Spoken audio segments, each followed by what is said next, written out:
morning students, welcome to Kalabari Academy. Respiration la session 25.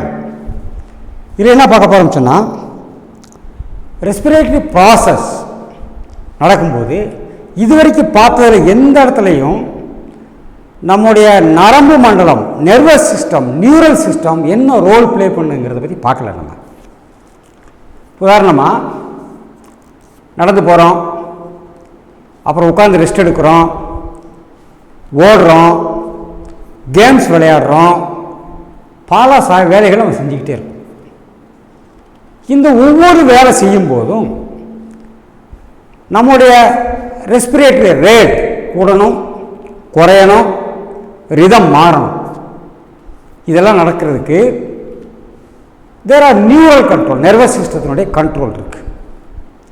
அதுக்கான centres எங்கே இருக்குன்னு பார்க்க போகிறோம்.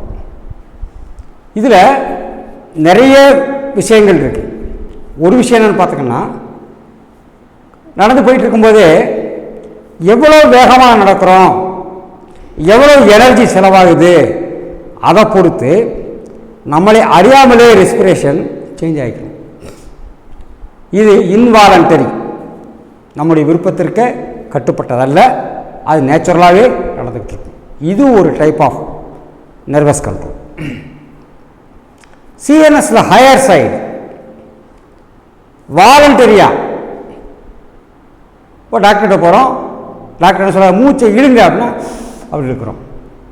அப்போ அது தட் இஸ் வாலண்டரி. டெசிசிவாக கான்சியஸாக நம்ம மூச்சை வேகமாக உள்ளெடுக்கிறது, வெளியே விடுறதெல்லாம் பண்ணுறோம். That is another control.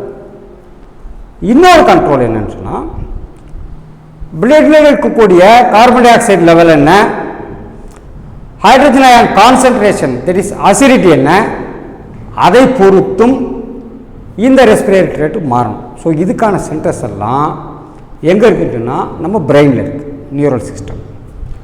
அங்கேருந்து நர்வ்ஸ் வந்து இன்டர்காஸ்ட் மசில்ஸ், டயஃப்ராம் எல்லா இடத்துக்கும் வந்து சேருது. இந்த ஸ்ட்ரக்சர்ஸ் என்னங்கிறத நம்ம இப்போ இந்த டிஸ்கஷனில் பார்க்க போகிறோம். ஓகே, ஃபர்ஸ்ட் இஷ்யூ என்னன்னு சொன்னால், respiratory rhythm is to be maintained or change நம்முடைய ஆக்டிவிட்டிக்கு ஏற்றபடி, regulated by nervous system or neural system. இதுக்கான ஒரு ரெஸ்பிரேட்டரி ரிதம் சென்டர். ரிதம்னா என்ன? இன்ஸ்பிரேஷன், எக்ஸ்பிரேஷன் எவ்வளோ இருக்கும், அந்த rhythm centre is present. It's a specialized center. அது எங்கே இருக்குது?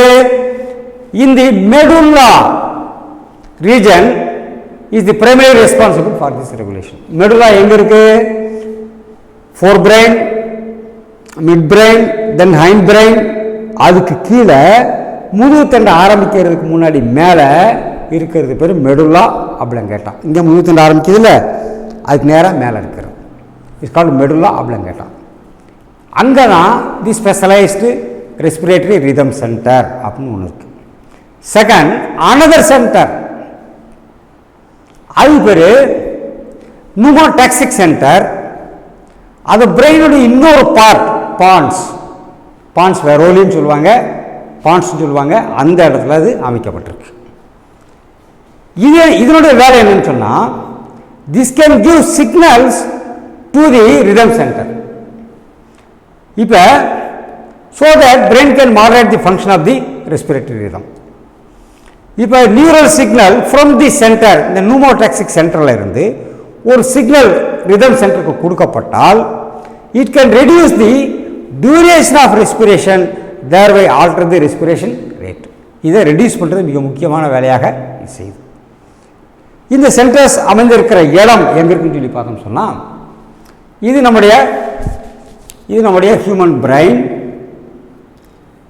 இது நம்முடைய நெத்தி பகுதி ஃபோர் பிரெயின், ஹைண்ட் பிரெயின். நடுவில் பார்த்தீங்கன்னா திஸ் இஸ் பான்ஸ், இந்த ஏரியா பேர். இன்னும் கொஞ்சம் கீழே இறங்கினா திஸ் இஸ் மெடுலா அப்ளங்கேட்டா, மெடுலா. அதுலேருந்து அப்படியே கீழே இறங்குறது ஸ்பைனல் கார்டு, அப்படியே ஸ்பைனல் கார்டு இறங்கிடும். இந்த ரீஜனை பெருசாக்கி பார்த்தோம்னு சொல்லி சொன்னால், இது பான்ஸ், இந்த பகுதி பான்ஸ், திஸ் இஸ் மெடுலா. இந்த மெடுலாவில் இருக்கக்கூடிய இந்த ஏரியாவுக்கு பேர் தான் பிரைமரி ரிதம் சென்டர். இதில் 2 போர்ஷன்ஸாக இருக்குது. இது ஹையர் லெவலில் படிக்கணும். This is called primary rhythm centre. அடுத்து இன்னொன்று நியூமோடாக்சிக் சென்டர் பான்ஸில் இருக்குது. இந்த ரெண்டும் நெர்வ்ஸ்னால் கனெக்ட் பண்ணப்பட்டிருக்கு. இது ஸ்பைனல் கார்டு வழியாக கீழே வந்து கனெக்ஷன் ஆகி இன்டர்காஸ்டல் மசில்ஸ் அண்டு டயபரத்துக்கு கனெக்ஷன் போகும். These are all the organs of respiratory control, neural organs of respiratory control. இந்த டயக்ராமை இன்னும் கொஞ்சம் நல்லா பார்த்தோம்னு சொல்லி சொன்னால், இங்கேருந்து இன்டர்காஸ்டல் மசில்ஸுக்கு ஒரு நர்வ் வருது, அதர் மசில்ஸுக்கு இன்னொரு நர்வ் வருது, அதிலிருந்து பிரிஞ்சு வருது. அதே நியூரல் ரிதம் சென்டர்லேருந்து, தட் இஸ் ரெஸ்பிரேட்டரி ரிதம் சென்டர்லேருந்து எக்ஸ்டர்னல் இன்டர்காஸ்டல் மசில்ஸுக்கும் டயஃப்ரத்துக்கும்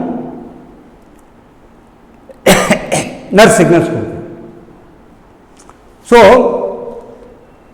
இந்த சிக்னல் கொடுக்கும்போது மசில் கண்ட்ராக்ஷன் நடக்கும், இன்ஸ்பிரேஷன் நடக்கும். இது முடிஞ்சு டக்கு நின்ன உடனே இதனுடைய வேலை ஆஃப் ஆகிடும். So then expression starts. இது மாதிரி ஒர்க்கை இந்த நர்வஸ் சிஸ்டம் நம்முடைய ரெஸ்பிரேஷனை கண்ட்ரோல் பண்ணுது. இதில் இது போக அங்கே 2 போர்ஷன் பார்த்தோம். அது ஒன்று a chemosensitive area, it is sensitive to chemicals, that is chemosensitive area, is situated adjacent to the rhythm center in the medulla oblongata. This is highly sensitive to carbon dioxide and hydrogen ions. Meaning என்ன, carbon tie ஆக்சைடுடைய positive pressure பிளட்டில் ரொம்ப ஹையாக போச்சுன்னு சொன்னால் நார்மலை விட hydrogen ion concentration அதிகமாகி acidity கூடி அதனுடைய பிஹெச் டிக்ரீஸ் ஆச்சுன்னா இது இம்மீடியட்டாக என்ன செய்யும், ரிதமிக் சென்டருக்கு இந்த மாதிரி ஆயிடுச்சு அப்படின்னு சொல்லி கொடுத்து நெசசரி ஆர்எஸ் கொடுத்து ரெஸ்பிரேட்டரி ரேட்டை ரிதத்தை கூட்டும். இந்த ஹீமோ சென்டர் இந்த வேலையை செய்யும். Increase in the substances can activate this center.